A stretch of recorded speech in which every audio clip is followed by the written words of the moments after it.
Κάνουμε κατάληψη σε αυτό το χώρο και αναλαμβάνουμε και τις ζωές μας. Είναι ένας χώρος που δημιουργήθηκε από γυναίκες, μόνο για γυναίκες, αποκλειστικά για γυναίκες.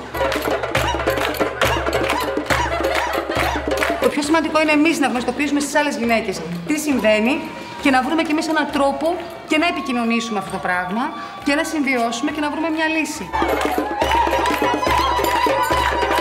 Η οικογένεια μου, το πράγμα μου, το αντικείμενό μου. Εγώ δεν θέλω να είναι αντικείμενο κανενός.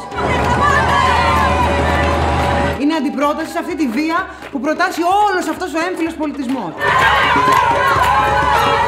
Δεν ξέρω αν είναι από αγάπη για αυτό το χώρο ή από μίσος προς το κατεστημένο η όποια πράξη μας οδηγεί.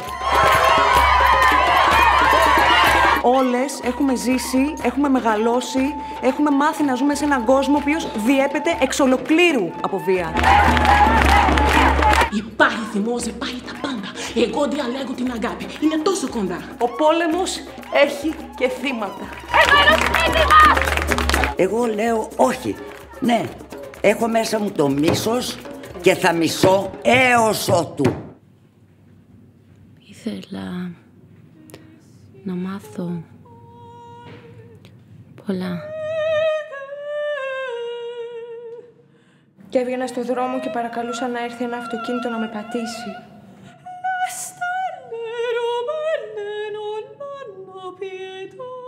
Δεν με ενδιαφέρει να ευχαριστηθώ εγώ. Δεν έχεις έρθει δηλαδή ποτέ σε οργασμό?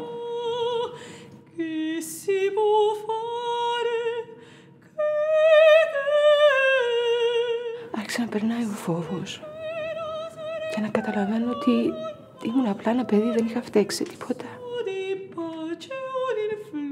Και βίασαν όλες τις γυναίκες. Είμαι μια ξένη γυναίκα. Μέχρι που μια μέρα έπεσα και δεν σηκώθηκα.